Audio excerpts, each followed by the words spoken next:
Academy of Sciences of South Africa has been active since 1996 and is the official Academy of Sciences of South Africa, promoting science, South African science across the globe. Yeah.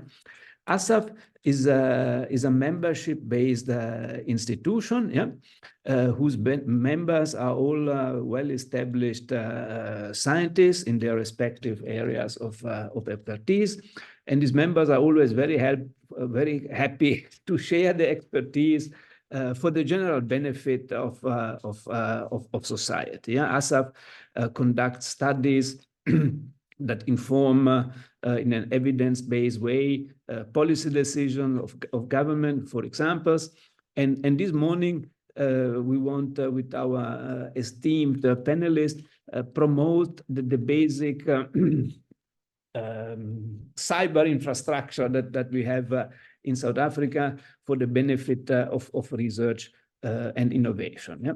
I'm particularly pleased that I have been asked to chair this discussion, because more than 10 years ago, I also chaired a committee that brought the framework for the National Integrated Cyber Infrastructure System. Yeah?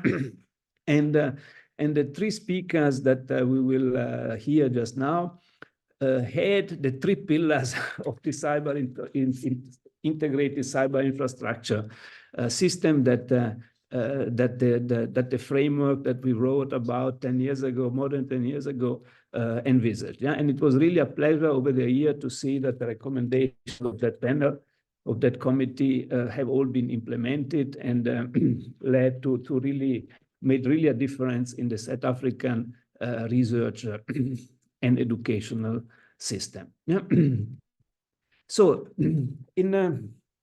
why it is interesting is because 10 years ago, when the foundations for these three pillars, yeah, the South African National Research Network, SANReN, the Data Intensive Research Initiative, DIRISA, and the Center for High Performance Computing, the CHPC, were set up. It was long before we all knew about deep learning, about ChatGPT, about quantum computing. It was long before COVID, so we were all not expert webinars participants. Yeah? So it's it was really a timely decision to up our game in what maybe today we would probably call the AI infrastructure. Yeah, because now AI is everywhere. Yeah, and makes use of all these three pillars in all the various aspects of our lives. Yeah, so in this sense, it's a really big pleasure to introduce the three speakers of today. We have Sabelo Dlamini, who is the director of SANReN. We have Anwar Vahed, who is the director of DIRISA, and we have Mervyn Christoffels, who is the director of the CHPC. Yeah, and I think without further ado, I might ask Sabelo Dlamini, the director of SANReN, to start with his presentation. Yeah, we have around 25 minutes for every presentation, and roughly half an hour for discussion at the end of the three presentations. So Sabelo, if you would like to start sharing your screen, or if you have slides, or otherwise start with your presentation anyway. Yeah, Sabelo, good morning, good to see you. Yeah. Good morning, everyone. Thanks a lot, Prof, for the introduction. And as I will go through the one of the components of the National Integrated Cyber Infrastructure, the South African National Research Network. So I'll just first go through an overview of the SANReN, and I'll go through a bit of history of the SANReN, and then provide an overview of the network. Who are we connecting and how are we connecting them? And then after that, the services that we offer to academia or to the research and scientists in the country, and how those services can be able to help them. And a bit of now, because we are in the cyber era, how are we also protecting the data through our cybersecurity function? And I will then summarize in terms of the key initiatives, that our key achievements, initiatives, and what we are planning to do in the near future. So as Prof highlighted, we are within National Integrated Cyber Infrastructure System. We are placed under the NGI cluster within the CSIR. The structure is SANReN, CHPC, DIRISA. As you can see on the bottom, those three cycles highlight the SANReN, DIRISA, and CHPC, and how we interconnect, forming the National Integrated Cyber Infrastructure. This is mostly for the benefit of the science, research, education, and innovation entities, and for the public benefit. But by us being hosted by the CSIR, we've got a dual nature. CSIR is also our client as one of the research councils, but we are also being hosted under them. Then with SANReN, there's a bit of special relationship also with TENET. So we design the network, and TENET supports and operates and manages the network. So these names may be used interchangeably within the academia, TENET and SANReN, but I will also dive into details in how we interconnect.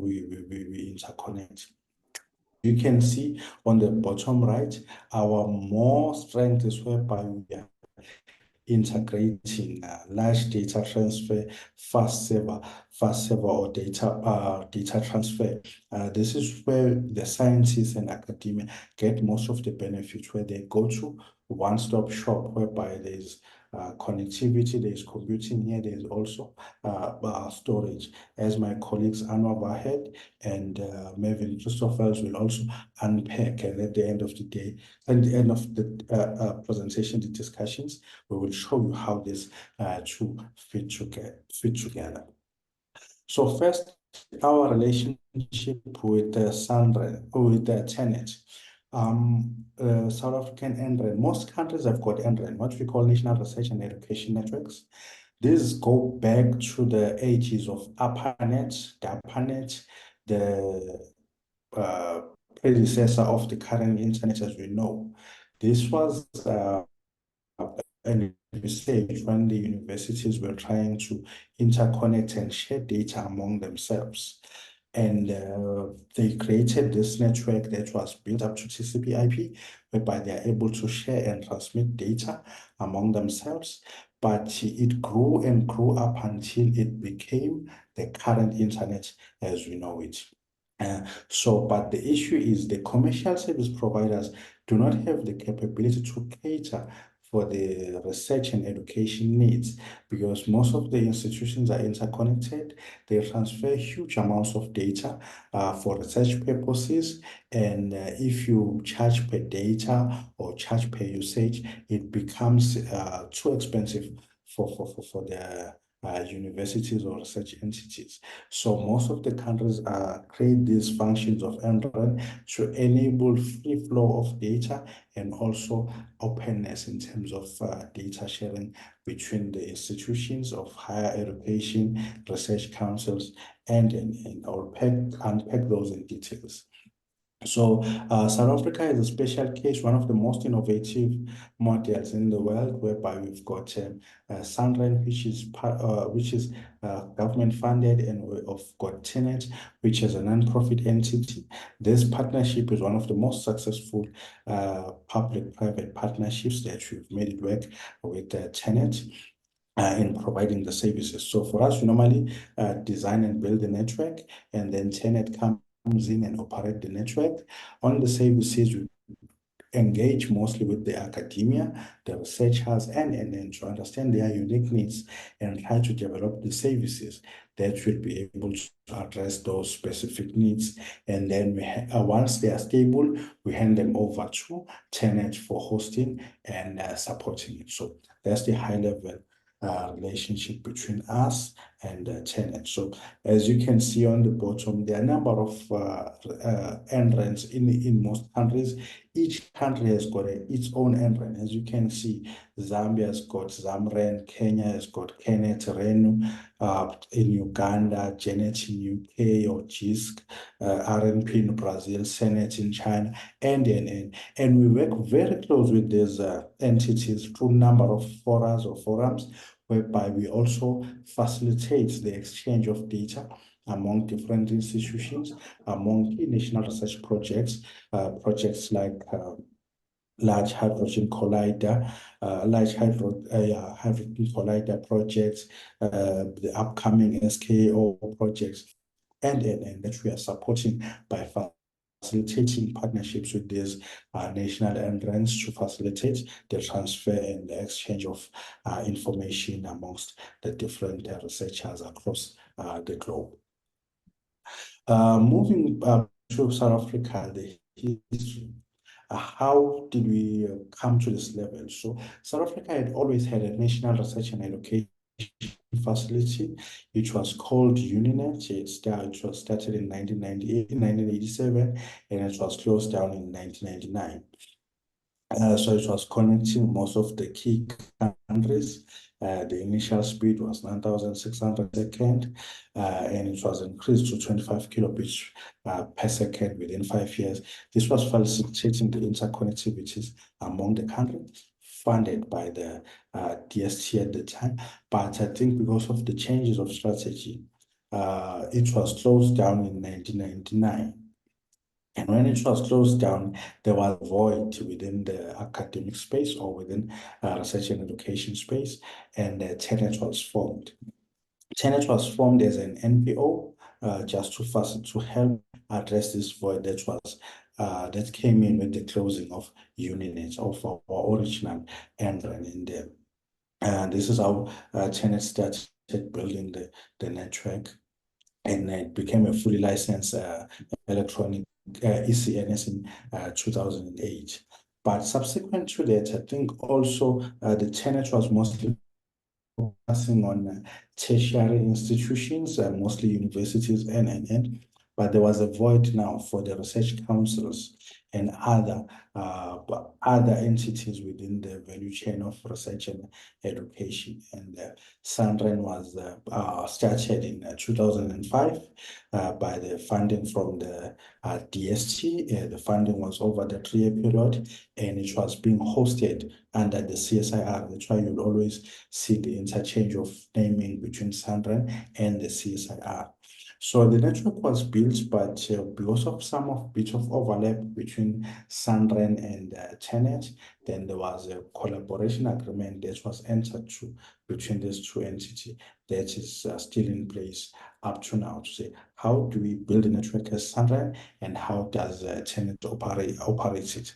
And TenneT is mostly the client-facing entity, mostly interacting with the universities and the research councils, while SANReN, we do the research, looking at the latest technologies, the latest network designs. How can we make our network to be efficient, to be able to cater for the researchers, and making sure we address all the bandwidth requirements, and also even project the future requirements, and also develop the services that were required by researchers or academia to make their life easier. We'll unpack those type of services that we've developed in the last few years, develop those services. And also, I think now we've been seeing a lot of cyber attacks.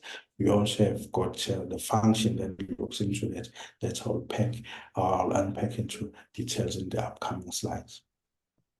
Then this is the current network of SANReN. We've got access to the 5 undersea cables, as you can see on this map, and we've got more resilient, I think, more resiliency based on the access to the east and the west cables, and we were able to survive a number of disruptions in the undersea cables. I think the recent one in March, there was a huge internet outage, but because of our network design and resiliency, we're able to reconnect most of the institutions in time and also ensure that there was continuous internet coverage in South Africa and the South African research and education community. As you can see, we are mostly pushing to get most of the institutions to be on the 100 gigabits per second, and mostly on the national dark fiber backbone. But and also the campuses being connected by 10 gigs to our regional or metro links. But mostly we are following the footprint of the service provider. Also, we are also pushing them to say we need to get these institutions connected, especially the rural campuses. We are trying to ensure that these rural campuses are fully connected and they are reaching the right speeds, and also the remote research areas, as you can see, Carnarvon, the Sarao SKO project. We are currently building a number of network links to ensure that there is connection and we are ready for the square kilometer array project. So this is the high level network, and you can see it covers most of the key cities and also the key area campuses where there are our different institutions are hosted. This is the high-level network, the fiber backbone, and then this is the picture. This is pictures from our monitoring tool, how we monitor all the connectivities, all the links, and so that we can also respond on time if there are any disruptions in the network. So this is our fiber network that facilitates the research and education activities in the country. So further to that, we've got services that we are doing, like Sapphire. Sapphire is an academic identity federation, meaning once you are in academia, a student, researcher, and okay, yes. So I was on services that we offer, South African Federated Identity. So this ensures it's an underlying identity to say, if you're a student, we've got a central repository for all your credentials. That means you can be able to log in and access educate services. I will talk about this. Use your university credentials to access resources anywhere in the world, not only in South Africa. You can go to any campus. Most of the universities are subscribing to this, and you can be able to access these facilities. Then further to that, we've got a performance enhancement response team. This team helps mostly the researchers for large file transfers. If you are sending file from one campus to another, or from one university to another, you call us, we come, we help set up everything, the network quality end to end, and we can transmit the data up to 100 gigabits per second. We're using our system. We've done this from South Africa to Florida. We are currently looking at another experiment to transmit 12 terabits of data from South Africa to Australia. The software that we are using is called Robust File Transfer, as you can see. So these are a number of services that we offer to research and academia. It's not so popular, but please touch base with us if you want to understand how do they work and how can we help you to move from move data from one point to the other. There is no need now for couriering of hard drives, flash disks, and then other more popular services will be education roaming or EduRoam. EduRoam allows students to be connected on any campus they are in. If you are moving from one campus to another, you are fully connected, or even moving from one university to the other, you are fully connected. And also even internationally, you can be anywhere in the world. As long as you are in the university or you are in the research institution, you are able to be fully connected using EduRoam and using your home login credentials without even talking to anyone. Further to this, EduRoam has been rolled out on key airports I think in South Africa, all the airports, you've got EduRoam. You can be able to roam using your university credential, get internet access, and also some of the international airports are subscribing to EduRoam. So this is one of the key flagship products that we are offering through the research and academia. Then EduVPN also helps you to access the data that you should normally be accessing when you are on campus. But with EduVPN, you are able to, when you are at home and to be able to access the services that are hosted in your institution using EduVPN. And this works on both ways. One is more about accessing the data from your campus, but also if you are using public access points and EduVPN ensures that the link is secure and no one can be able to tap into your link or interrupt it. So it's being used in both ways. So I always recommend people to use EduVPN to ensure that if you are working on your research, you are at an internet cafe or wherever you are, enable EduVPN so that your data is protected and secure when you are transmitting it. So moving on to now data, transmitting the data and securing the data. This has been the trend, the cyber attacks that have been coming on. And within SANReN, we've created what we call CSET, Computer Security Incident Response Team. This is to help researchers and also the research and education community.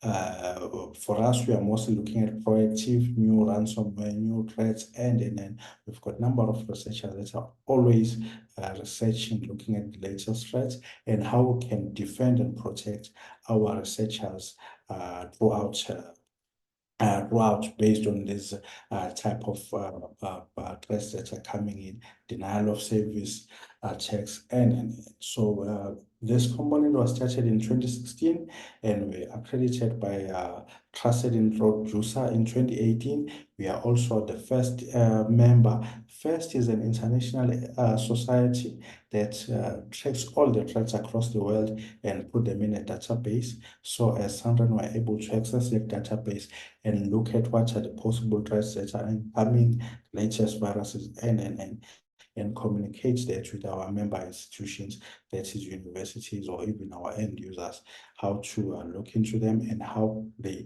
need to be aware in protecting themselves on those. Then the service, how is it structured? As I've mentioned, for us as CSIR, we've got researchers that are proactively looking at current and future threats, while we've got a reactive component that sits within TENET that now will respond on any reported incident live and from the different institution or even end user or individuals that are getting attacked or hacked when they are connecting to the network.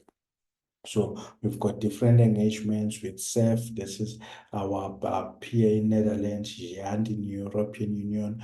We are also helping with developing partnership with Botswana CSET, and we are looking at partnership with other entrants within the SADC region, and we are collaborating locally with different entities within South Africa on info sharing and also threat sharing, and even the government entities, we are helping them in advising them on the latest threats that are incoming and the possible trends that the hackers are working on and how to protect and defend their network or their cyber infrastructure.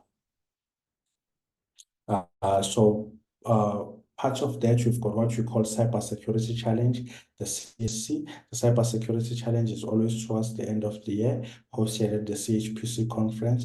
We invite most of the universities to come and participate.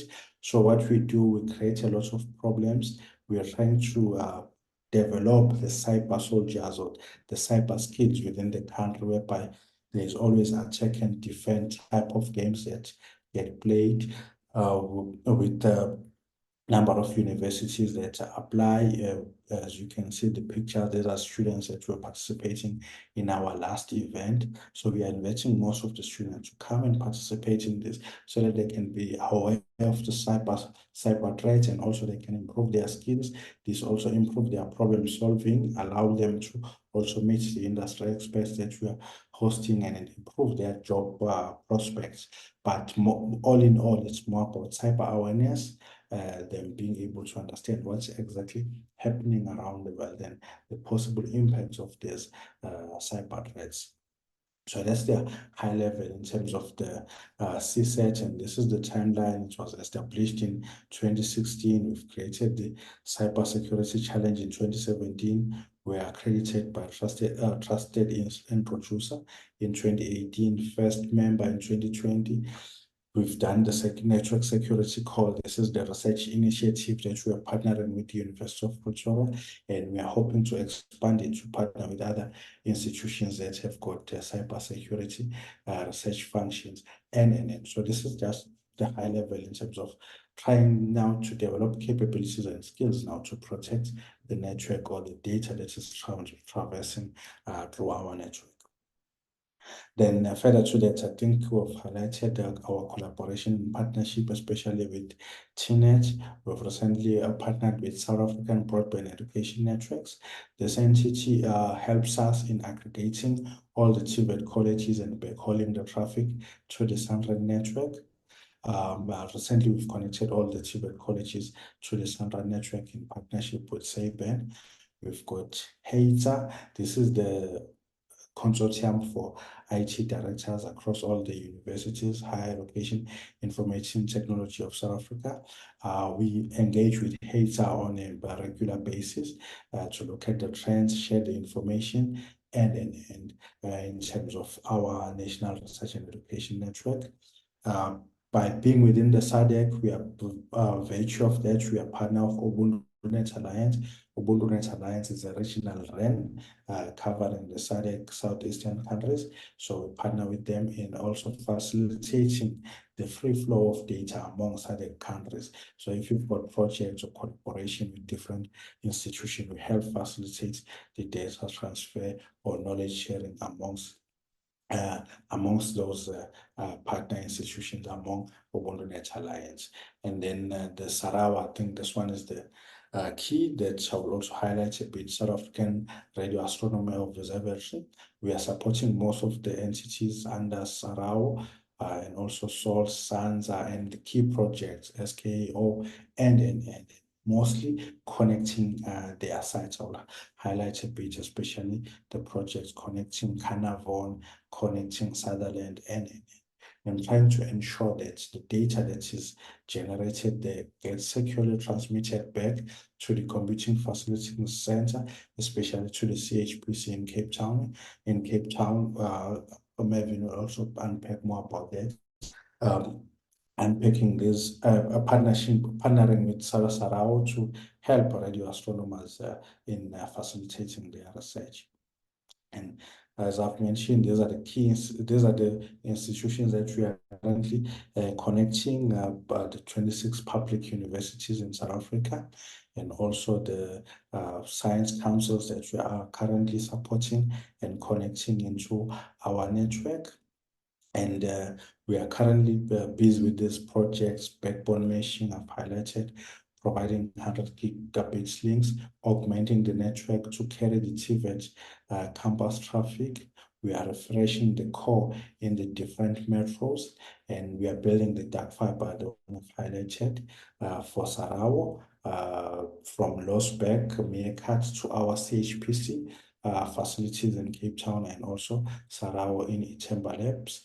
We are procuring 100 gig band managed links to support Sarawa, and also 10 gigs to support the Salt in Sutherland. And we are also developing a link from CSR to Terraco, and dark fiber from NMU to Internet Solution in Gqeberha. But these are the key projects that highlight our initiatives or the work that we are doing in the background to ensure the free flow of data or the flow of data among the research institutions within the country. So the success so far, we've been able to, the total available broadband capacity is currently at 8,122 gigabits per second. This highlights the flow of traffic in our network. Currently, we are there. We are mostly moving towards in 3 to 5 years to achieving a terabit. We've connected more than 400 sites, both between SANReN and Tenet. These include the TVET colleges and our active international bandwidth is currently at 260 gigabits per second, and I've highlighted we've got access to 5 submarine cable that ensures resilience and ensures that most of our universities are always connected, and we want to improve most of our links to now 100 gigabits per second, so that there won't be slow internet, there won't be internet or connectivity issues amongst our campuses. And our next step is to support the digital transformation in the higher education. We've been seeing a lot of changes in the teaching and learning in the past 3 years post-COVID.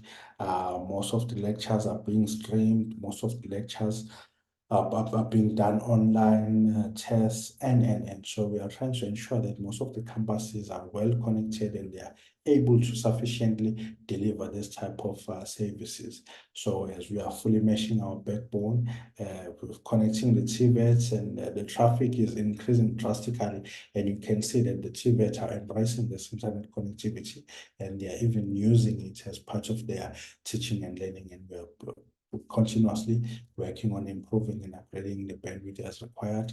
I've highlighted Sarao and SKO bandwidth requirements, and also SANParks and National Health Laboratory Services.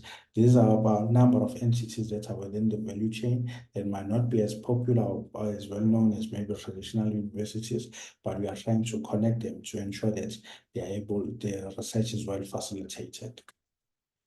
So I think that's it from my side, Prof. Yeah, thank you very much, Sabelo, for the really informative overview of the activities of SANReN, from the history to the services to the current projects and the future prospects. Thank you very much. We have already a few for you, Sabelo, but I think we will reserve them for the discussion time so that we can stick to our timetable, if you don't mind. Oh, but in any okay, case, yes, I will be noting the questions down. Thank you. You in the meantime, you can get ready by browsing the Q&A. Yes, thank you. Yeah. So thank you very much, Sabelo, again. Thank you. Thanks. So our next speaker is Anwar Vahed. He's the director of DIRISA, the Data Intensive Research Initiative of South Africa. And Anwar, I think you are here. You're most and welcome to start sharing your screen. Yeah, you also have around 25 minutes for your presentation until 11 o'clock. I will remind you 5 minutes earlier. Thank you. Good to see you again, Anwar. Thank you. Yeah, thank you, Professor, and thank you also to Ina and Susan for inviting me. Appreciate the opportunity to speak about DIRISA. So, can everyone see the presentation? Yes, we can clearly see it. Thank you very much. Thank you. All right, so my presentation, as Sabelo mentioned, is about DIRISA as a component of NICIS. The presentation is fairly standard. It's a one that I always do when I have to present about DIRISA. It might be that some of you have seen these slides before, this presentation before, but it's a fairly common way of presenting about DIRISA. So thank you for the opportunity. So this slide here shows in a different way what Sabelo has mentioned, and that is how SANReN and DIRISA and CHPC combines or integrates to provide this cloud-based research environment computationally intensive or data intensive research. And what is shown also is the kind of disciplines or domains that we serve and support in terms of the provision of an advanced cyber infrastructure for research and development. So on the left is the DIRISA's vision and mission. Our goal is to provide this kind of data commons, if you like, that you can use and one can use to share and reuse and manipulate, process data in various ways. Notably, DIRISA, like all the other services, we are national initiatives. In other words, although the CSIR hosts us or manages us, we are not a component as such of the CSIR. We serve the research community nationally. So this is a little bit about DIRISA. The reason for DIRISA, or the value statement for DIRISA, is about improving our return on our investments in research data especially. And the strategic objective is shown in this slide, where we would like to support and create what we call e-research environments or ecosystems, especially across and multidisciplinary, for cross and multidisciplinary applications and research. And so this is what all the data management services are about. And this, of course, rests on some federated data infrastructure, which combines data from various sources. For example, some of our experimental instruments like ITEMBA labs and so on, and then also other sources of data like the South African National Space Agency, environmental data, etc., etc. So our whole idea, the notion is to combine, provide some one-stop shop, you might call it, where one could access data from various sources, and then combine these data collections in new creative ways to support research, especially in cross and multidisciplinary fields. So from an international perspective, DIRISA can be regarded as what we call a tier 1 data repository, research data repository, similar to those in other countries, especially the developed countries, the ARDC in Australia, UDAT in Europe. And we consider these to be tier 1, we call them tier 1 research data collections. Tier 0 would be regarded as global experiments and research initiatives such as CERN and the SKA. And then following on to the integration idea or the federation idea, DIRISA would combine data resources from various other institutions, regions, and so on. And then, of course, lastly, tier 3 can be regarded as institutional repositories, such as those at universities or focused on a specific discipline like HTA Bionet. So that's just to give some context to where DIRISA fits in as a national research data repository and provider of related and relevant services. What we do, well, what the slide here shows the 4 main objectives of DIRISA, the 4 key objectives. The provision of a robust data infrastructure is the main one. one of the most important objectives, and much of our work is focused on the provision of this kind of infrastructure.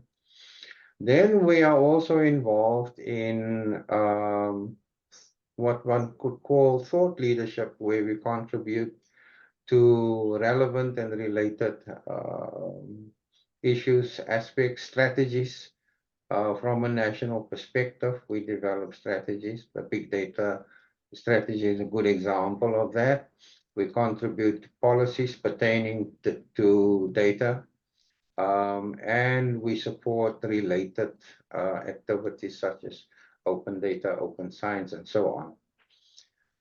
We also coordinate the development of expertise. Sorry for the missing P there. And we have quite a number of events and activities along the entire chain from pre-tertiary to postdoctoral. We have quite a number of activities and initiatives that we oversee and sometimes perform ourselves in the development of human capital, especially in the data sciences field. And then lastly, we are involved and we engage stakeholders at various levels, from local, international, and institutional, to advocate the adoption of not just DIRISA services, but also the adoption of sound data management practices.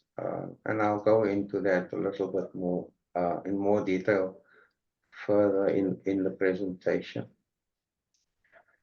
So focusing on the first objective, or that's the provision of robust infrastructure, the kind of services that we provide that underpins that particular objective would be, some of them are shown here on this slide. As the data discovery service, which is, I'll give a little bit more detail about this one. A subscription service, data deposit service, basically an data upload service, data management planning tool, and minting DOIs, digital object identifiers. These are some of the services that are accessible at our cloud portal, at the URL that you see at the top. These services can all be accessed from there. And then on the far right, what is shown there are the two main data repositories, which I will give a bit more detail about later on, that DIRISA is hosting. So in summary, the services that we provide at the moment is listed here. As I mentioned earlier, there's a data deposit tool, and of note is a long-term archiving service. So this is specifically aimed at data preservation, and we are looking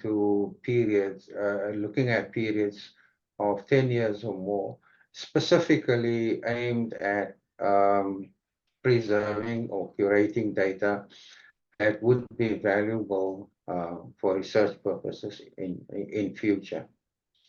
So that is there, it's running, it's available publicly to the entire research community in South Africa. There are user guides available, and also a help desk or contact in case of questions or queries. We're also working on developing what we call virtual research environments for particular disciplines, setting up interfaces like Jupyter and some machine learning tools that can be used by the research community for whatever research they are conducted. And then, of course, we are always continuously busy trying to federate more and more data resources. The idea is not to store the data, but basically to link into data that can be stored elsewhere, as was shown in a previous slide.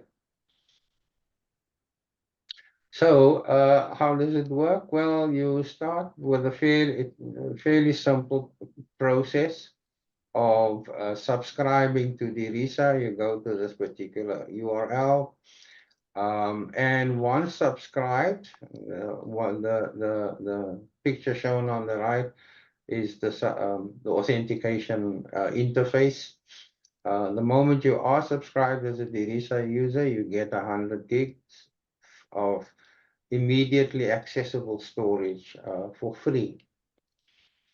Then you also have access to more storage. There's an application process for that if you need more than 100 gigabytes. You can also apply for long-term storage, the LTA, as we call it. Request a digital object identifier or handle. We have two services, one by data site and one that we are developing a bespoke service for local conditions, where we can produce handles not just for data objects, but for any digital object. And I'll say a bit more about that later on. There's a data management planning tool, as I've mentioned. You can share your data. And then we also support, importantly, team-based projects. And again, there's another slide further on, which gives a bit more detail about that. So step one, you subscribe, and step two, you have access to all of these services that DIRISA provides. This slide shows the DShare interface, or part of the interface. This particular service is aimed at implementing open data, or adopting an open data principle or practice in your data. And what this interface then provides for is the entry of some metadata. And once you do that, your data set is associated. There's a DOI associated with your data. And we hope to deploy this particular service towards the end of this month, if all goes well. The data management planning tool, there's an interface shown here on the right-hand side. This particular service is increasingly being adopted by universities, by funding organizations. There are now discussions with the NRF in terms of this data management plan being required for funded research. And this is a global trend, but there are many other benefits to developing a DMP tool. This particular service has already been adopted by some universities in South Africa, where staff are required to develop a data management plan, and so this particular service supports that. A little bit about the back end or the technical side of things. What happens is that users will access the DIRISA cloud at that all shown there. Underneath all of that, there's a service or a system called IRODS, basically a storage virtualization service that allows us to connect various data resources to the cloud.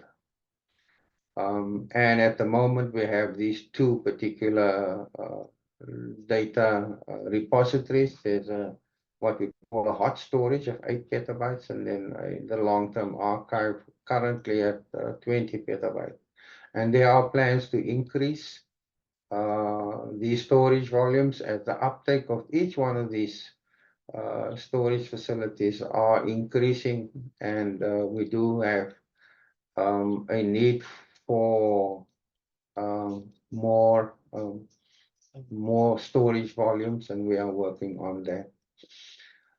And these repositories are also connected to the CHPC through a staging service, which allows one to access and use your data resources that you stored at DIRISA within what we call a cloud platform. Now, the cloud platform called Sabelo allows one to combine data sources stored at DIRISA with some processing capability provided by the CHPC. So here you can have appliances like virtual machines or Dockers, Singularity appliances that allows one to process data and then store the results of that data back at the 8 petabyte and 20 petabyte storage facility.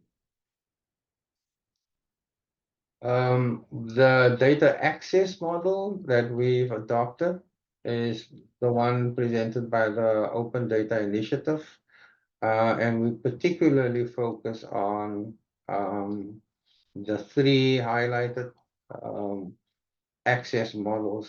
One is the most popular one is a group-based access, where an individual would subscribe to DIRISA and then share data collections with members of a team working on a particular research project. Of course, we would like most of all of our data to be open, but we do recognize that some data sources cannot be open for various reasons, of course. Some of our users, this table is fairly out of date. There are quite a number of new users, and volumes, the storage volumes, the utilization has increased significantly. So this is probably a snapshot of a few months ago. SANReN, South African Medical Research Council, Itemba Labs, as I've mentioned earlier. The CSIR is a fairly intensive user of DIRISA. And then there are quite a number of research infrastructures like Diplomics and Cellular who make use of the DIRISA storage facility. The picture on the right shows the long-term archive storage facility. It's a fast tape, cassette tape access system hosted in Pretoria. The other one is hosted in Pretoria and in Cape Town, the 8 petabyte storage facility. Some preempted questions. How safe is your data? Well, for the hot data storage facility, the 8 petabyte storage, that's split between two sites, Cape Town and Pretoria. So there's 4 petabytes on each side. They are mirrors of each other. And then on each one of them, there's RAID 6, and there's a fairly comprehensive multi-parity integrity maintenance system on each site. For cold data, we have multiple tape copies. Format is LTO7 at the moment, and there are regular integrity checks being conducted on a frequent basis. Who has access? Well, not even the system's administrators can see inside the files. They can see the names of the files, but not the content. So it's the access is fairly secure. We would not prefer the storage of data that contains personal data for legislative reasons. And we would not advise or recommend the storage of confidential data. We don't want to tell people where the rhinos are in South Africa. That sort of data should rather not be stored at DIRISA. simply because our philosophy, our policy disposition is towards open data. You can store any data relevant to research. We try to avoid storage of your family pictures and videos, unless, of course, they are relevant to research. Can I process data? Yes, you certainly can. There are quite a number of different ways in which one can achieve this, usually virtual machines, or the use of the Sabelo cloud interface, cloud platform, if you want to process data at DIRISA. Why should you use this instead of those facilities provided by multinational companies? Let's go into that. Yeah, it's about data sovereignty. It's about data visibility. What this slide here shows is the kind of investments that countries typically make, especially developed countries, into the generation and the acquisition of research data. And you can see on the left some of the major research data generators and users. And of course, the SKA, square kilometer array, is probably the biggest investment in terms of acquiring research data. So quite a lot of money that goes into the provision or the acquisition of data. And so it's about getting that value, as I've mentioned initially. And that also links to the next issue that I hope I have still time to talk about, Professor, I hope. Maybe just 1 minute. All right, thank you. Okay, very quickly, we are advocating, supporting open science in various ways. And what the slide shows is how these various notions tie together. But I think the main one here is the last one, and that is a disposition or mindsets of researchers about the data that they collect. Most of the view of most researchers is that data is like the golden egg produced by the goose, and you shouldn't share it because you can generate your publications and funding from it, and your research is supported by it, and you supervise your students using data. So there's a good reason sometimes to think that the data is yours, but it's actually not. So there's an important need to think more creatively about the data that is generated by the research community especially. And then open data is also, it's a global trend, as you may know. There are quite a number of international institutions, forums, initiatives supporting and advocating the adoption of open science and open data. And then locally, South Africa, we are implementing what is called the South African Open Science Framework. There are a number of thematic areas identified in that. DIRISA is quite deeply involved in the implementation of it. And so I think that is the end of my slide for the purposes of time. Thank you, Professor. Anwar, thank you very much to you again also for another very, very informative talk covering all relevant aspects of data in South Africa. Yeah, you really nicely described all the services that DIRISA offer, and that we as scientists should make use of. Yeah. And it was also very useful for you to ask questions and answer them. Yeah, that was really very nice. And in particular, I'm very grateful for the time that you spent in promoting open science, because that is something that is really close to all our hearts. Yeah. And I think, as in the case of Sabelo, I think we will look at the questions of the webinar participants after the last presentation by Mervyn Christoffels, who is busy sharing his slides. So Mervyn, thank you very much for being proactive and saving us a few seconds. Yeah. Anwar, thank you very much. And Mervyn, we are very much looking forward to your presentation. And Mervyn Christoffels is the director of the Center for High Performance Computing. So Mervyn, please, you also have 25 minutes. So let's say until 12 o'clock. So that leaves us half an hour for discussion. Oh, yeah, that leaves us about half an hour for discussion. Yeah, like 11:30. Yeah, perfect. Thank you very much.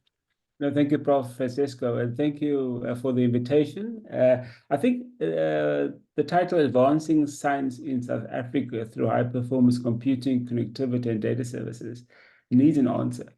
But at least it needs a position that demonstrates how complex and how challenging this particular concept is. And I think what I'm going to try to do as I present my slides is, first of all, try and answer the question, how do we advance science in South Africa through high-performance computing? Because I do think it needs an answer. And so I would like to position and present my view, and then I'll talk a little bit about how we're doing it at the Center for High-Performance Computing. And so I think what is key for me, and this is something that we're all aware of, that disruption have really killed old school thinking. Old school ideas. It has really made a lot of what we kind of know and experience irrelevant.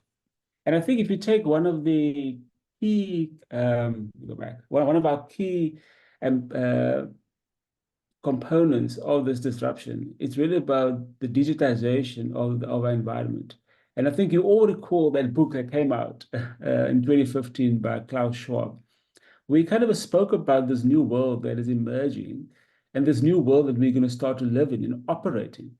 And they call this new world the digital domain.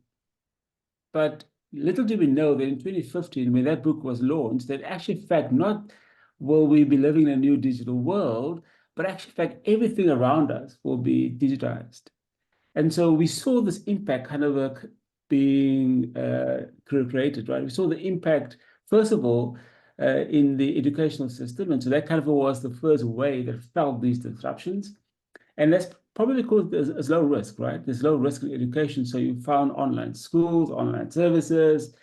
And then as we kind of looked at how these waves started to impact on various sectors in our society, and then it started to go to agriculture, it moved into financial services. And now we're seeing this onslaught in healthcare. Right, because you kind of have dealt with some of the risks associated with the disruption, and you managed it and you mitigated it, and now you're kind of seeing it impact on healthcare. And we're seeing a lot of new wearables in healthcare. We're seeing how kind of healthcare is been benefiting from the technology disruption. But research is not different. And I think we must talk about research. Research has been impacted by technology. And obviously, because we are from the CSR, we have to put some references, and so this will be the first and the last of some of the academic stuff. So for those of you who are watching, so there's some research that came out very recently, 2023, that spoke about this landscape that is shifting in the research space. It spoke about how the traditional telescope, those of you who can remember the telescope, is no longer relevant in research. And now that has been replaced by ICT systems. So the physical instruments, the physical world that we were kind of used to and kind of experienced in the research space is no longer the case. And so if you're thinking about advancing science, I think the first question you got to ask, what tools do I have available now that is more relevant and appropriate? And so the telescope is no longer there. And so what has shifted? And I think one of the big drivers we are seeing is artificial intelligence, just one aspect of the shift that is taking place that is disrupting this whole advancing science space. And I think one of the key things that AI is doing for scientists, and I mean, there's a lot written about it, but two kind of research that came out that says that the AI is allowing us to kind of gain insights that were not possible by the human mind. And so that's interesting. So you have all this data collection, you have large data sets. And so in the past, we kind of use tools to understand and synthesize the data. But now with AI, we can begin to kind of dig deeper into the data and kind of look at some of the insights that can be presented. And so just as the telephone was replaced by the cell phone, so the microscope has been replaced. And so why is it that the microscope is no longer applicable? So I want to argue 6 things that I think is changing and that is shifting us into this new modern digital research space. And when I speak about this, I think maybe later on in my slides, you kind of see why this is an important conversation to have now, because it really impacts upon how we're going to move forward as a country. So I think, as you know, I mean, data is the new infrastructure, right? I mean, the physical world for us has been replaced with data. So the more data we're collecting, the more data we have available to us. I mean, AI essentially is a data model. The more information we can actually get hold of, that is the value. I mean, hardware, software is now the infrastructure of the industrial economy. I mean, it's bringing together ICT systems and IT infrastructure to create what is now called the enabler of this economy.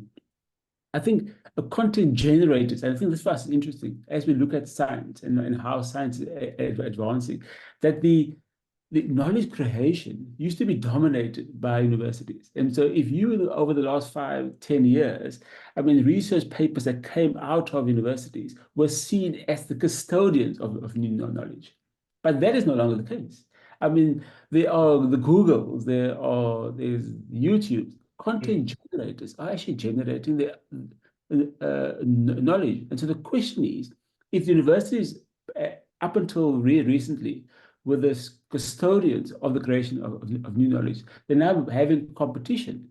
And so knowledge is being created in other spaces. I mean, and AI and quantum computing is one of those areas that is not just confined to universities, but is really being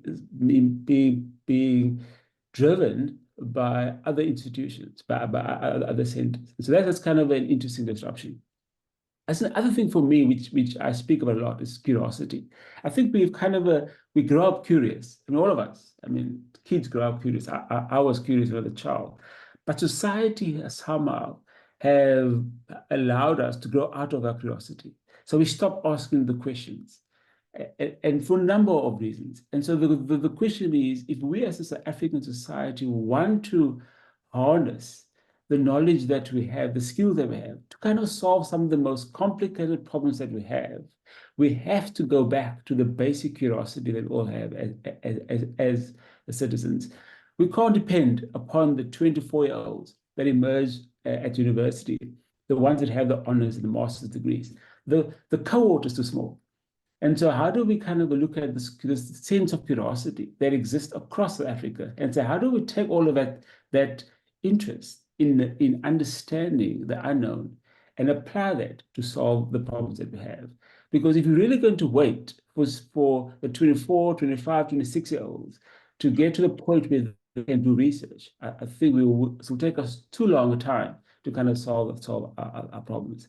And so the current paradigm that we're working in is actually a small set of individuals that are focusing on advancing science. And I don't think that's right. I think we've seen democratization of ICT. We've seen the democratization of these services over the last 5 years. And so because they're now available and accessible to everybody, it means that we've got to think differently about how to advance science. So it's not about advancing science at the institutional level. This is about how do we advance science for South Africa. And that's really what I want to kind of leave us with as I speak about this particular topic.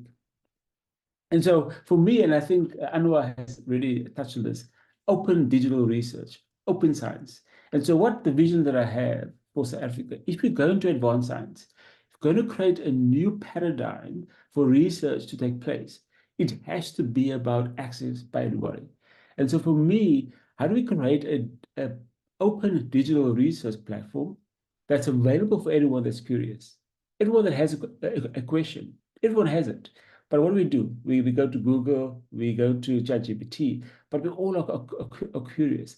So how do we create research platforms that's available to everybody, where there's mass participation, but we embrace the knowledge creation modality, that we ensure that there is authentic research that is taking place, but also we're providing it for everybody. So this, if I'm in primary school, I should be able to go somewhere to some research platform and say and ask the question. I'm sure there are rural kids walking around in rural South Africa that kind of are thinking, why is the water dirty? Why am I walking through this mud? Why can't I drink this water? And in many cases, and I hear of a lot of how some of the knowledge that they have developed over time have solved some of the problems they're experiencing, but yet we have no way to capture it. And so for me, I think the open access, the knowledge creation, the dematerializing research, creating an open research platform that's available for South Africa so that we can advance science in South Africa. So how will this look? And so I'm proposing like a model where you have this environment that is kind of available to university students. Yeah, it's available to K-12. It's available to citizens, but it allows us to kind of harness our curiosity. And so not only do you have to access the Center for High Performance Computing, not only do you have to wait until you're 25 to have access to the most advanced supercomputer on the continent, but actually, in fact, you're going to have access to it today. That for me is about how do we advance science. Is that the tools that we have available that is so powerful, that is so sophisticated, but yet it is made available to a very handful of individuals. And Francesco will kind of can talk to this. Quantum computing is available to even a smaller community, but we need to kind of look at these tools and say, how do we democratize them so that we can advance science? So that's kind of the position that I want to leave with, to say that if you're going to advance science in South Africa, we have to shift the paradigm of research.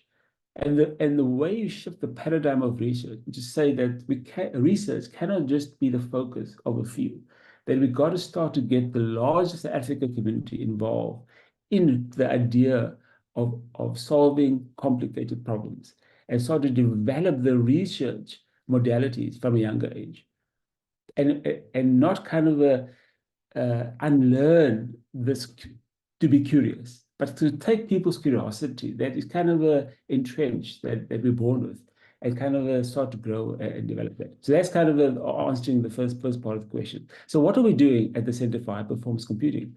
And what are we trying to do to kind of shift this paradigm? And so what are we doing? So we're part of, and I think my colleagues have spoken about this, we're part of the triangle, right? So in order to do effective research, no matter where you are in the world, you need three capabilities. You need to be able to have a very fast computer that can do the processing. You need to have a place where you can store all the data. And then you need some type of connectivity that gives you access to either the internet, that gives you access to other centers, and they provide you the collaboration that you need. And without those three pillars, it's very difficult to be an effective researcher. So Sabelo has spoken about the connectivity component, Anwar has spoken about the storage component, and now we're going to speak to you about what we're doing as it relates to the computing services component. And so where are we based? Well, we're based in Cape Town, in Rosebank. And so if you're ever in the area, please provide us. You can come look at our facility. So we're a national supercomputing facility that have a number of digital research infrastructure services, and I'll go through that. And really, when you look at this particular facility, we offer these services predominantly to the academic community, and then a portion of that is consumed by the commercial community. And then I will speak about this later. There is a growing user, a new user, that kind of we're trying to attract now, because we begin to see the shift taking place within the market. So let me quickly talk about my community, and we just put this down. Got this thing here on the side here. That is just, there we go. Okay. So this, what capabilities do we have as a center for high performance computing? Well, so we spoke about, we have digital research infrastructure. We do quite a bit of collaborations. Then we're partnering with emerging and disruptive technology communities, which I think is very important. We do a lot of training and skill development, and then all of that is underpinned by a highly skilled and a dedicated team. Now, I'm going to go through all of these areas of our capability so you can kind of see what we have. And then the question in your mind is, but how do you make this available to South Africa? Because all of this fantastic technology is really only made available to a select few. And if we're going to solve the problems of South Africa, we'll have to start to look at open access services. So let's talk about our high performance cluster. So this is our supercomputer. It is currently about 7 years old. It's a 1 petaflop system. So Mervyn, what does that all mean? Well, so a supercomputer generally, in a very simple term, is a fast computer. And the difference between your classical computer, the one that you are watching me on now, and a supercomputer is that your classical computer processes one transaction at a time. And so the CPU that's built into your laptop can kind of do one transaction at a time. Where a supercomputer does hundreds of thousands of transactions simultaneously. And that's the difference. And the reason why you have to do 100,000 of transactions simultaneously, because you want to kind of take an algorithm with a lot of variables and process it simultaneously. So it is that complexity built into the algorithm that needs to be processed. That if you take a normal classical computer, you can imagine it will take you forever to process that algorithm. But because you have CPUs that can do parallel processing, it can be done so much faster. And one example that I like to talk about is the weather forecast. So if you want to do weather forecasting, which has a lot of variables built into the algorithm, if you run it on a CPU that processes one transaction at a time, it'll take you a year. But because you have a supercomputer that can process hundreds of thousands of transactions simultaneously, it takes you 5 to 10 minutes. And that kind of is the difference. So we have a 1 petaflop system, and maybe just some news that this system currently is being upgraded. So in the next 2 to 3 months, we'll have a 4 petaflop system. We are currently the second fastest on the African continent with a 1 petaflop. And when we upgrade to 4, we'll be the fastest on the continent.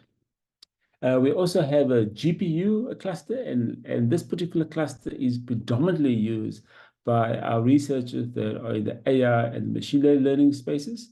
It is, and we'll see later on in some of my graphs, it is 100% utilized. So you can see the shift already taking place at an academic level. A lot of research is being focused on AI and ML, and our particular cluster, which is used to train those models, is highly utilized. And then we also have a localized cloud platform. And so during COVID, we built a cloud platform to do a number of cloud services specifically related to a lot of the projects that were happening at the time. And so as you probably are aware, if you wanted your vaccine certificate, it was running on this particular cloud. There was a number of other projects that needed to be hosted on some type of infrastructure and made available nationally.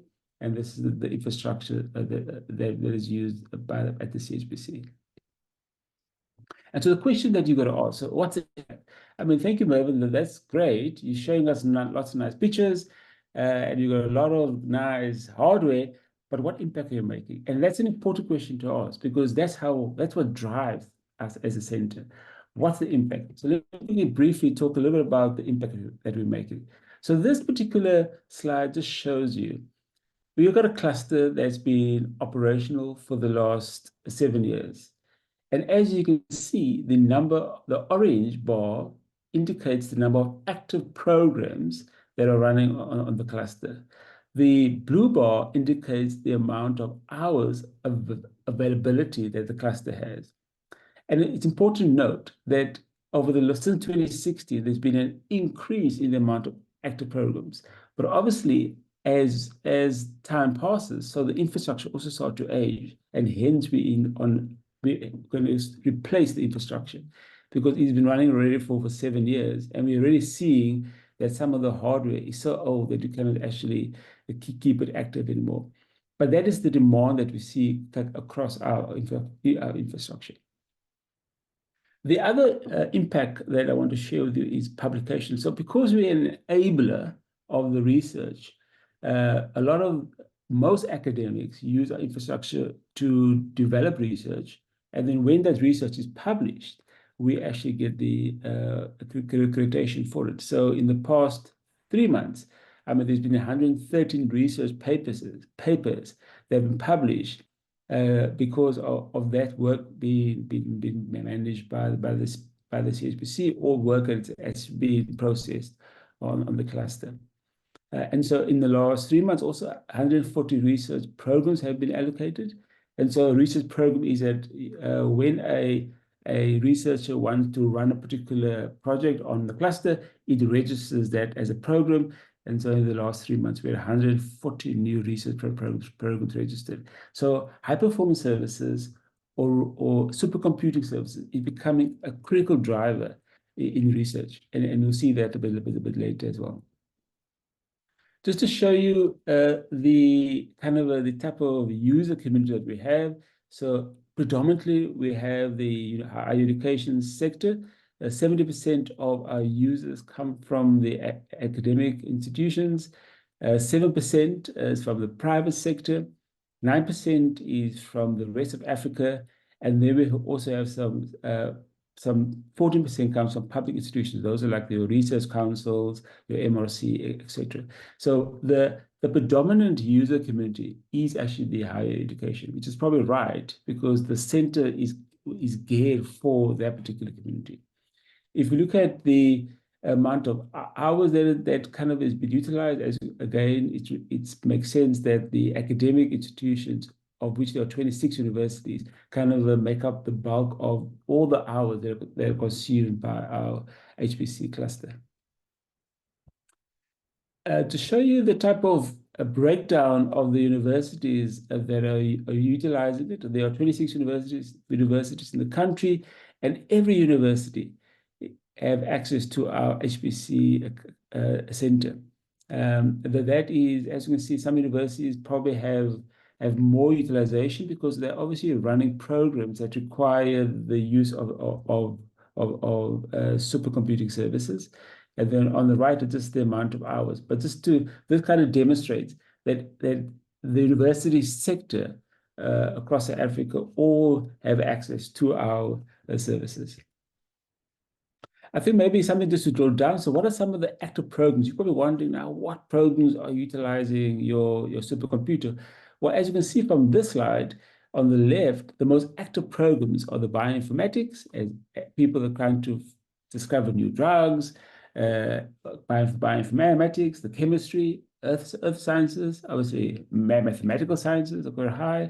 And then there are other groups in healthcare, astrophysics, physics, chemical engineering, computational sciences, computational mechanical. They're kind of also accessing and running their programs on our environment. And then just in terms of the hours they utilize.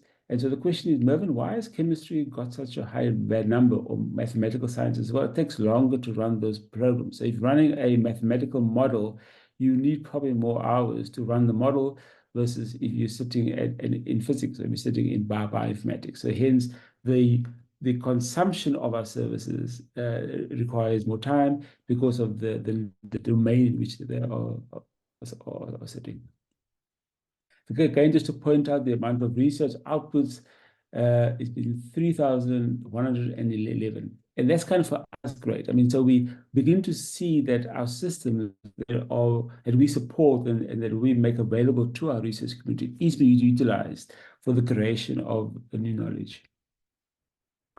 So we are not, we are exposed to load shedding, and we're not safe from it. And unfortunately, over the last 12 months, so this is a snapshot for the last 6 months, as you can see. So what we have tried to do over the last 6 months is actually introduce a second generator so that when we have load shedding, both generators are functional.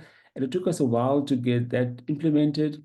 But when we did get it implemented, as you can see, because we could not run a whole cluster during load shedding, we had to reduce some of those services. I see Professor is coming online. That means that my time is running out.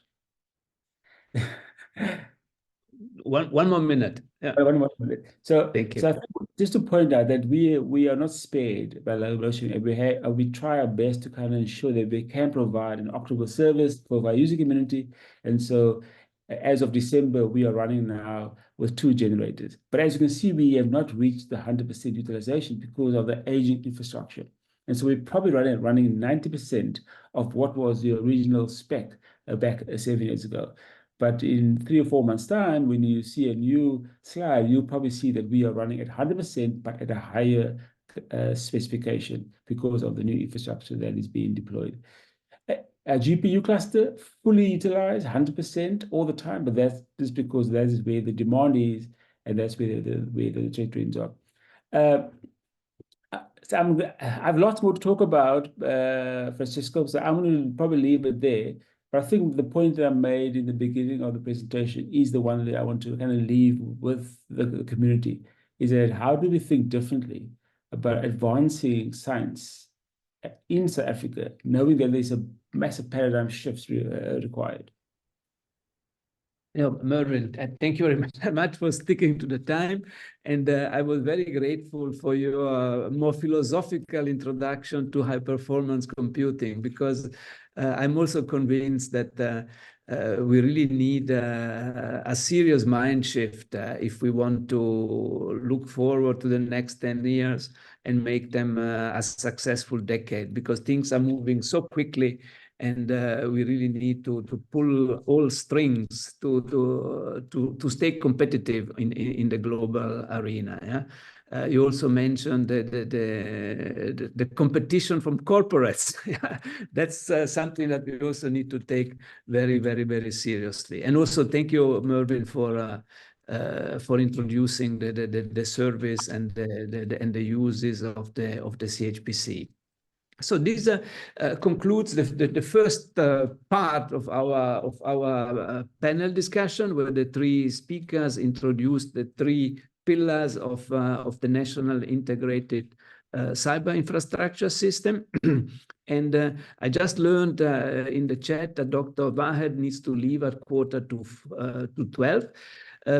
So maybe we can start a discussion with him. So my plan was to ask each of the 3 speakers some questions that emerge a little bit from the Q&A, and then ask maybe some more general questions to all 3 of them. But because Dr. Vahed needs to leave just now, let's start with a question with him. Anwar, one of the problems that data management in general faces is that science is becoming multidisciplinary, yeah, and interdisciplinary. And I like to call it undisciplinary, yeah, because the challenge is what counts. How you solve it, it's secondary. Yeah? But that requires integration of data of many different, sometimes desperate fields, so that we can analyze them in a useful way. Yeah? What does DIRISA do to assist scientists from various fields of research to integrate the data sets so that they can get a better picture of what's going on in the challenge that they want to address?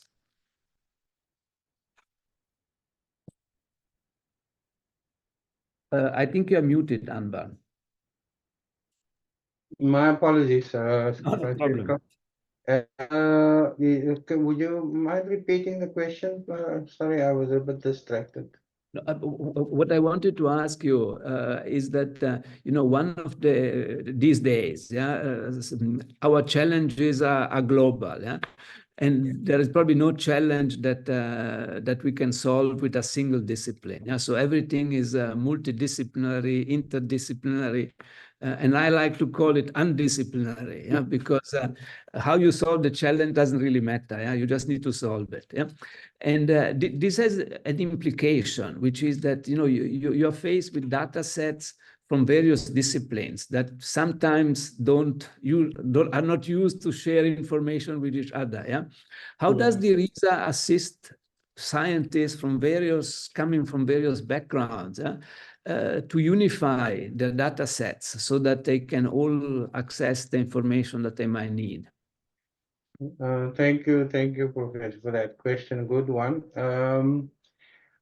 I think one of the ways to address that issue is to adopt open standards in terms of formats. The biggest problem with integrating data sets from in various formats is usually the proprietary aspect of data. Sometimes data is generated by systems and software that are proprietary, and very often those formats and standards are not publicly available. So we do advocate, we do promote, encourage the adoption of open standards when it comes to data formats. You've actually touched on one of the very critical aspects of data sharing, and that is interoperability. It's not just about data, but also about the systems and the software that's used to combine and fuse and integrate data from various sources. And the adoption of open standards is one way to address that issue.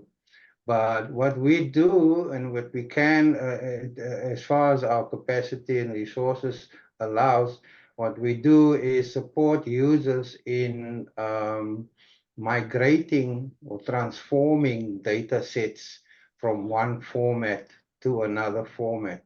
Within reason, of course, we don't always have sufficient disciplinary or domain knowledge to do that. So we have developed a number of what we call transformers that migrates data from one standard to another standard in terms of format. But it's fairly discipline specific, and we rely a lot on the actual researchers to help us with that kind of issue. Thank you very much. And that leads us again to Mervyn with a change of mindset. Yes. So it's all very connected. But Anwar, maybe one last question directly for you, because you need to leave in a few minutes. We are all 100% behind open science, open data, open everything, But on the other side, we also feel the pressure, for instance, from our university, from our Department of Science and Innovation, to innovate and protect our intellectual property. How do you see that? How should we handle these different forces? Excellent question, and I think a very pertinent question, and that is the issues of licensing, the issue of intellectual property, and the issue of open data. And very often these aspects are confused with each other.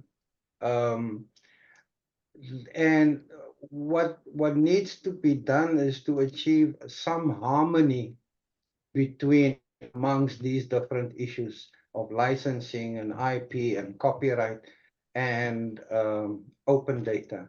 They aren't necessarily competing aspects. Licensing is one aspect.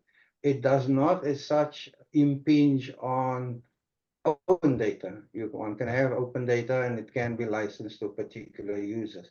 But we do understand that the model, especially the funding model, is so competitive that it kind of forces us, especially the research community, to be protective about the data that they acquire and that they use. We see this quite more often in the private domain, where data is seen as a competitive advantage. They don't want to share data at all because of the competitive nature of that information. But there is from a funding perspective in the public domain, one can see that there's a principle of the taxpayer actually paying for the collection and the acquisition of data. If you follow the breadcrumbs, eventually the data is paid for by the taxpayer. And where there are no restrictions, such data would ideally be publicly available. It also supports things like citizen science, for example. So where feasible, that's usually what the pundits, the term they use, where feasible, data should be shared and should be publicly available. But we do understand that not all such data can be publicly available, and we do make provision for things like embargoes on data. So the researcher can have an embargo on the data set for 2-3 years, which allows him or her to extract value and gain benefit from his efforts. But thereafter, we can have some arrangement where the data can actually become publicly available. But the most important issue, Professor, is actually understanding that there is little conflict between IP, licensing, open data, and one should just understand what each of those issues mean. Yeah. Thank you very much, Anwar. And this is essentially mean that we need to educate the scientists more on all aspects of this very complex set of issues. Yeah. No, Anwar, thank you so much for your contribution. I know that you have to leave now, so we will thank you, and hopefully we will keep engaging on these topics with you as well in the near future. Thank you very much, Anwar. Yeah. Thank you for having me, and thank you for the opportunity, Professor. Absolute pleasure. And maybe let's continue by asking maybe one or two questions to the two other panelists, and then I will ask you some generic questions that you might decide who wants to answer, and maybe both of you have answers. Sabelo, the only critical question for you, is what do we do to avoid disruption in broadband access? Yeah. And in particular, you spoke mainly about fiber, but there are also other emerging technologies like 5G, satellite links, and so on and so forth. Yeah. How do you see those new technologies affecting your line of work in the next 10 years? Yeah. Yes, I think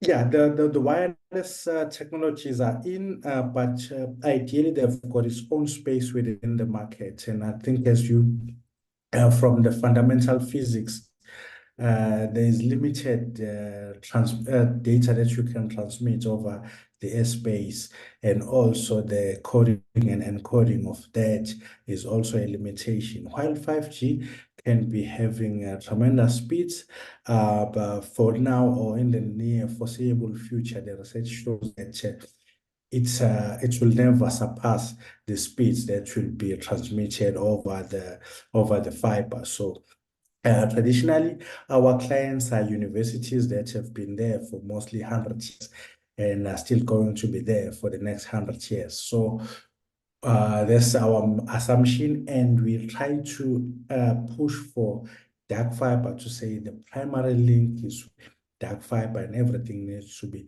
run on the dedicated link of fiber. Not that we are discarding wireless entirely. There are a number of use cases for wireless, especially maybe connecting specific research projects that will be maybe hosted for a short period of time in remote areas. We look at the wireless solutions, or maybe the newer sites that maybe, or new campuses that are being established. We start with wireless solutions and then expand and move on to dedicated fiber.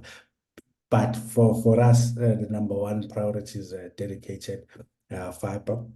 But then there are other use cases, as we have mentioned, following the student. EduRoam is trying to do that on wireless. We've maximized on Wi-Fi.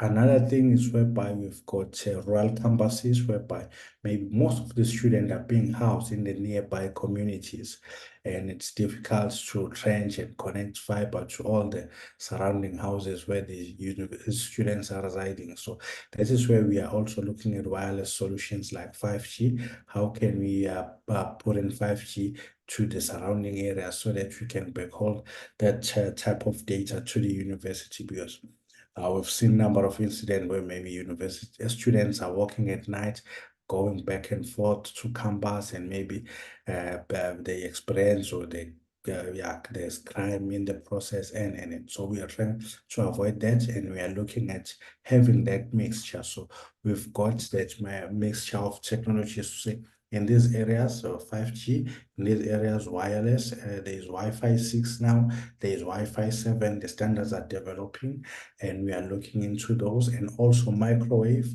Although it's still an old technology, it's still there. We are looking at that, the microwave, and also satellite infrastructure. As I told, as I highlighted, sun parks, those remote areas whereby even deploying the infrastructure is not viable. Maybe even the period of research projects is more short term. So access to the satellite is also an option. So we've got that structure in terms of the different use cases and the different requirements of a researcher.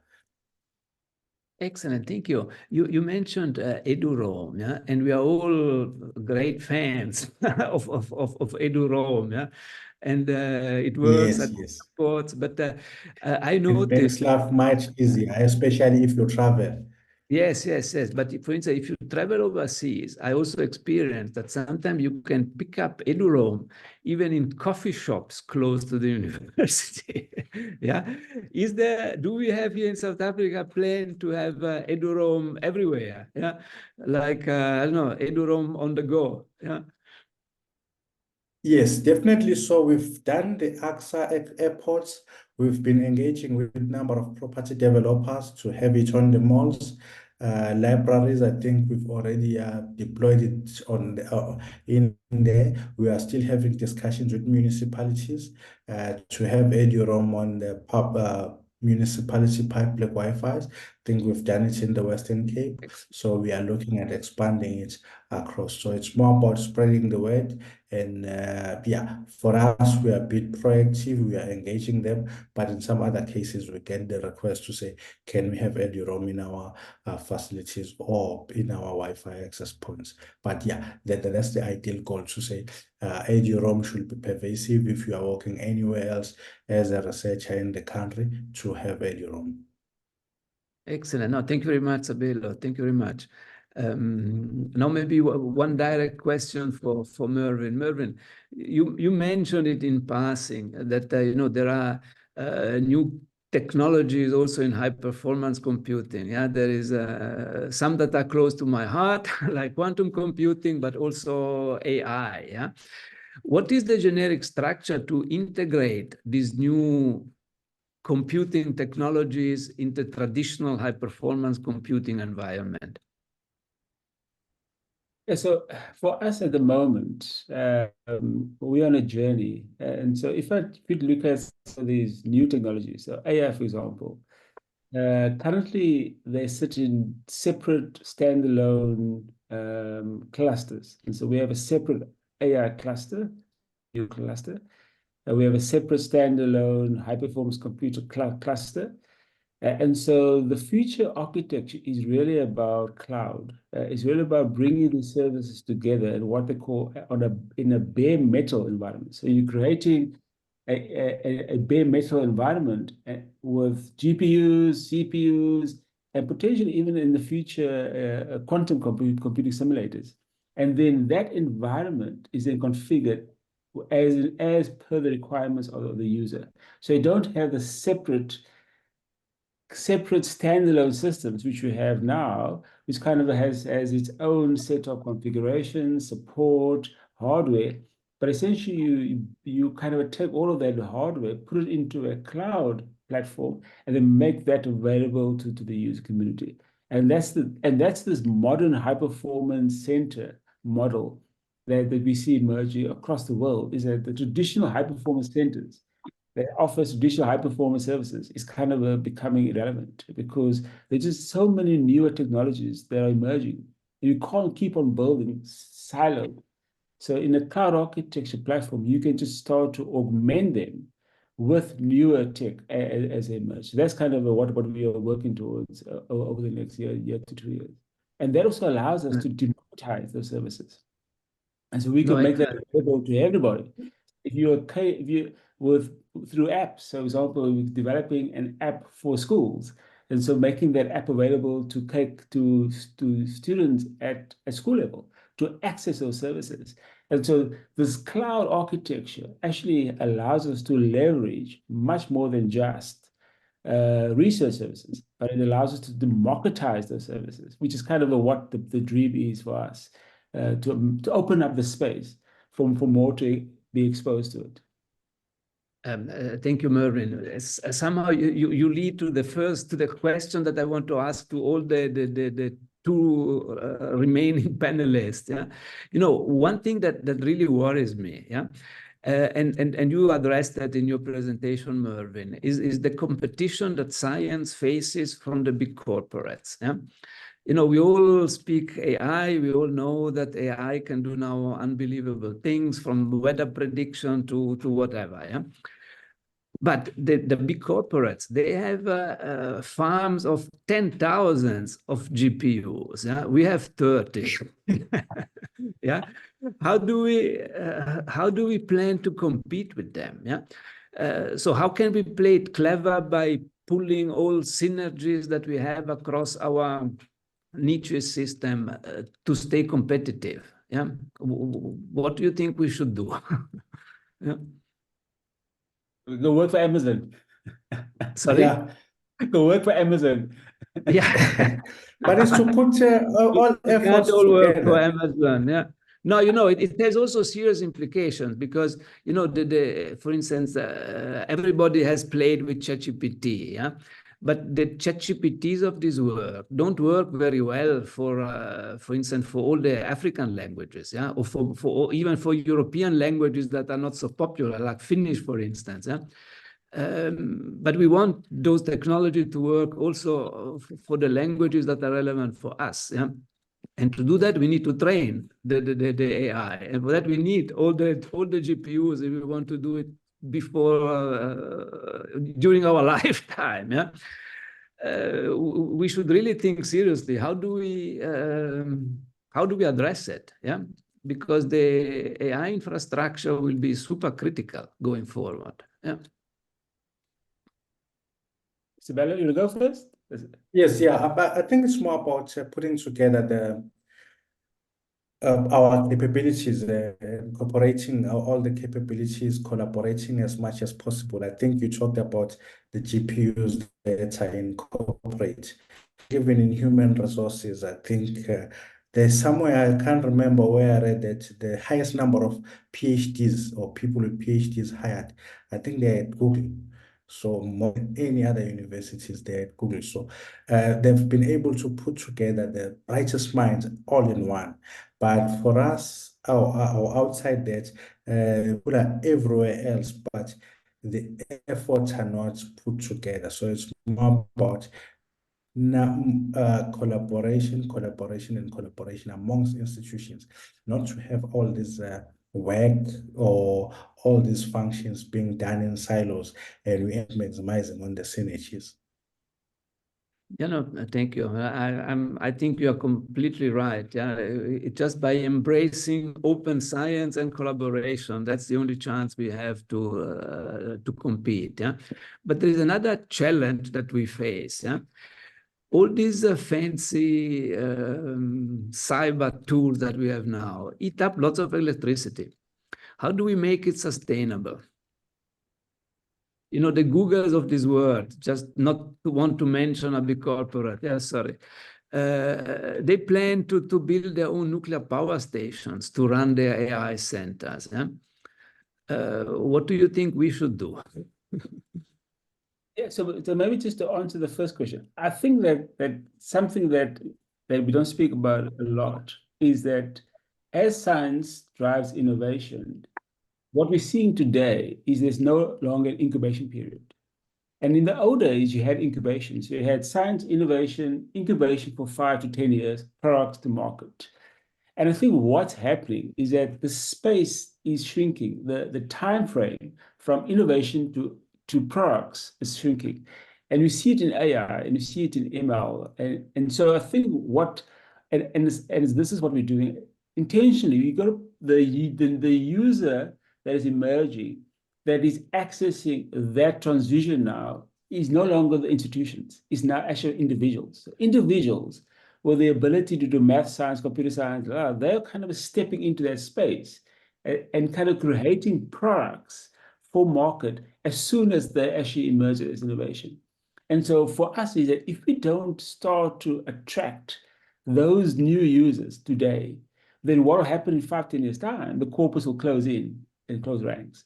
And so I think for me, it's understanding that the user profile is changing, that you got the shrink in time frame from science innovation to go-to-market products.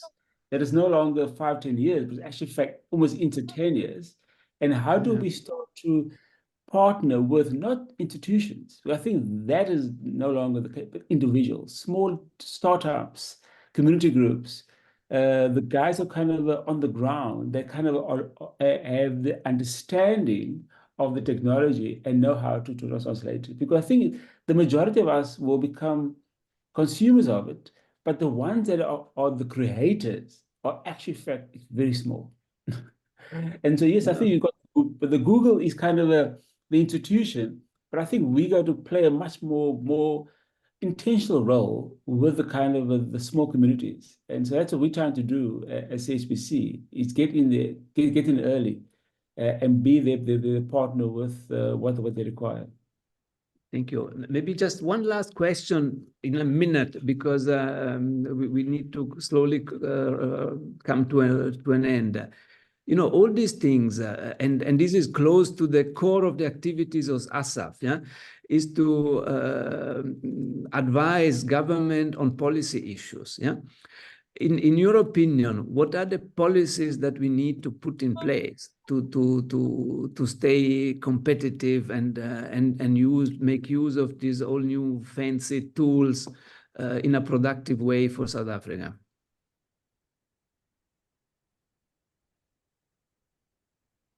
Well, Sabelo, you can go? No, I mean... yes. So, yeah, please, Sabelo. yes, so I think it's more about engaging with the officials, because what we see is that there is a bit of gap or a delay between what we are doing and what the government is doing, because the government needs to fund us. So I think the first thing is to spend more time with the government or the officials to more or less educate them or share more information in terms of the trends and where things are going, and we get this funded and we generate the information. And then from there, that can inform the policies, because what you've been seeing recently is more of, it's more replication, copy and paste of some policies. I think you've mentioned about ChatGPT, to say, it can be a good tool, but is it customized to Africa? Is it customized to our African languages? And. So even the policies, although the thinking might be right, but if you copy and paste a specific policy, it's not applicable to our local challenges or local dynamics. So it becomes worse in terms of the results. So I would say maybe for us, it's more about spending more time. I think ideally, I would like to spend more time interacting with the government or the decision makers in terms of what are the trends and how can we prepare going forward. So I think that will be the first step. Thanks very much, Sabelo. So my view, Francesco, is that we actually in trouble. I think we're in trouble. That's a very good way to come to an end, Mervyn. In trouble as a country in terms of how we're going to advance science when the disruption has taken place, but yet the pathway to access those new services have not been addressed. So if you want to talk about a policy position of the country, it has to consider how you to prepare students from an educational point of view to access those new domains, which is actually shaping the new world that we're living in. And if you take the schooling system, you take the university system, it is a very small percentage of those individuals, those students, that will be prepared to access that new environment that we see. We see it happening already. And so to encourage government to say, look at you, if you don't start to address a lot of the things that people have been speaking about, for years, education, if you don't start to address equal access, because currently, if I'm in the public sector schooling system, unfortunately, I have challenges. I mean, AI is driving a new world. Quantum computing is there in the horizon, creating new economies. And all of that requires a very specific skill set, which I don't think it's being kind of addressed at a practical level in whether I'm a university student. So the traditional vocational pathways are being disrupted. No longer can you say, I want to be trained as an accountant. I want to be trained as a lawyer. I want to be trained as a doctor. I mean, those pathways are gone. And and yet we still kind of are telling our kids, I want to be a doctor, I want to be an accountant, and I want to be there is no accountant any longer. There won't be so the vocational pathways are being disrupted. And how do we kind of address that now? So in 5-10 years' time, when our kids emerge to participate in this work environment, they're actually not irrelevant. Yeah. They actually can understand. I think, Mervyn, we need another panel discussion for that. I promise that we will finish by 12 and we're already running late. Yeah. So let me thank very much the three panelists, Mervyn, Christoffels, Sabelo, Dlamini, and Anwar Vahed. And so really thank you very much for your really valuable contribution. And I would like now to hand over to Susan Welsman from ASSAf for some concluding remarks. Susan, please. And my apologies for going over time by a few minutes. Thank you, Prof. And thank you very much for heading up this discussion so efficiently and preparing those questions. I think that really stimulated some thought. Yes, I just want to mention and thank you for being such a good ASSAf member. Professor Petruccione is always involved in so many activities of the Academy. So thank you very much for stepping in again. I also want to thank you just for sort of ending on that very important and critical note to ask about the policies and where are we heading considering all the new technologies and the challenges are being posed to us. I thought that was a very apt and a very good question to end this webinar with. And we're all struggling with that.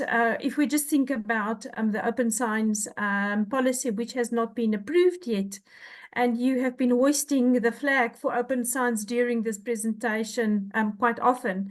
So it does pose this problem. It does staunch us sort of in terms of our development and rolling out some of the services that could be headed under the banner of open science as such.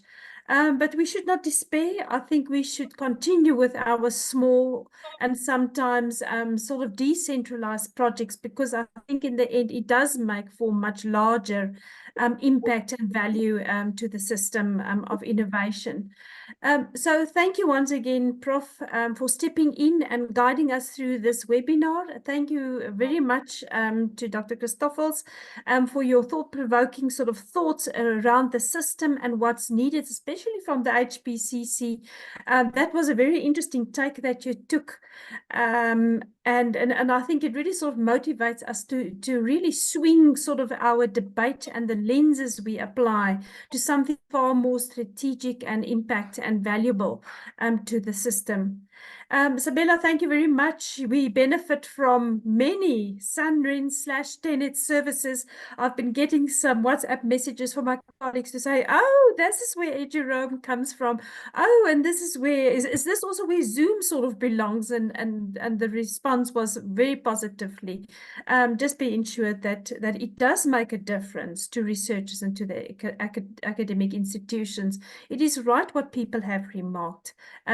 This service needs to be rolled out actually to the rest of other stakeholders in South Africa. I think there was a very brief mention of schools, etc. I'm very pleased to see that the TVET colleges are actually also hopping onto this bandwidth and benefiting from what's happening out there. And then again, once again, thank you very much to my colleagues that have put this together for us. I'm already thinking about what else can we do in this space, because we have only reached and only touched upon the tip of the iceberg in terms of this particular space. Very fascinating. Thank you very much for your time and that you've spent with us. And then leaves me then to say have a good day and thank you. Thank you. Thank you. Thank you very much. Thank you. Bye. Bye. Bye. Bye-bye. Let's hope this happens annually or quarterly. Weekly.